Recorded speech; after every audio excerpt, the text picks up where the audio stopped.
Pigs, lobsters, rats. We don't eat these things. Why not? Because even if we're not trained to actually think of these things as repulsive, they're not good for our health. And Genesis chapter 1, verse 29 brings out the fact that we are supposed to be on a plant-based diet. That was the original diet of our Creator. Genesis chapter 9 brings out that we shouldn't be having blood. But the people of God have often been kind of stubborn, and they were affected by the perverted practices of the nations. Now, in Leviticus 11, there's a difference given between the clean and the unclean. And in the New Testament church, this was reiterated as a general conference decision that they should not have blood.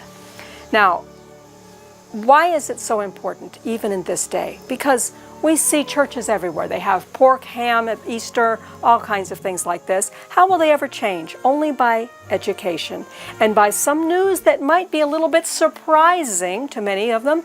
It's that our bodies and our brains are affected by what we eat, and our spirituality and our walk with God is affected by this.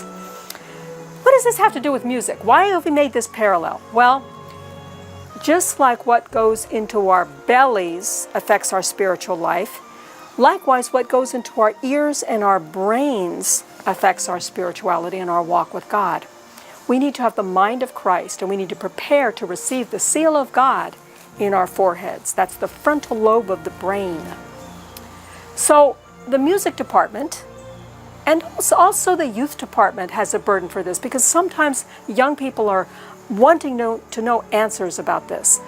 We have a sacred duty, and it's found in Ezekiel chapter 44, verse 23, where it says, "They shall teach my people the difference between the holy and the profane, and cause them to discern between the unclean and the clean." Our job as a music department is not just to make nice music events. This is all very important, and it's very enjoyable. There's another duty that's involved, however, and that's why the youth department, the GC Youth Department director, has actually prepared 2 presentations, and the music department is working together to put this information into a magazine to go around the world in October 2018 and make people to understand a little bit more about the principle involved here. We have a solemn responsibility and some rather surprising news. Scientific studies link the repetitive backbeat or the offbeat of the charismatic music, or the gospel music is the same kind of thing, the modern contemporary Christian music as they call it. It's associated actually with frontal lobe shrinkage. In other words, shrinking your brain to make it smaller. This happens whether it's at a fast clip or a slow tempo. In other words, we all are familiar with chomp, chomp, chomp. Sometimes the song doesn't start that way. It'll gradually sneak in, and by the end you hear it in full force. And also, even when it's slow, it can be very subtle and go chomp, chomp. This still affects our bodies in the same way. You know, whether we're young or whether we're old or whether we're whatever, now is not the time in history to be shrinking our frontal lobe of our brain. We need to receive the seal of God in our foreheads in order to pass through the time of trouble and ultimately be saved for eternity. If we're seriously, actively preparing for the seal of God in our foreheads, then we're not going to be the kind of people that slide along to end up with the mark of the beast by being casual about these matters.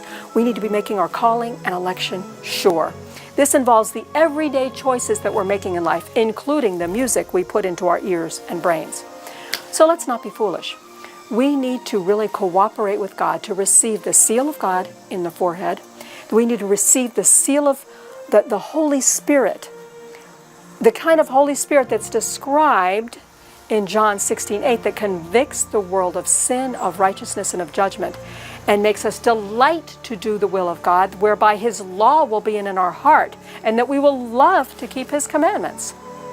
This is the real Holy Spirit. We cannot settle for a cheap, sentimentally driven counterfeit, because eternity depends upon it.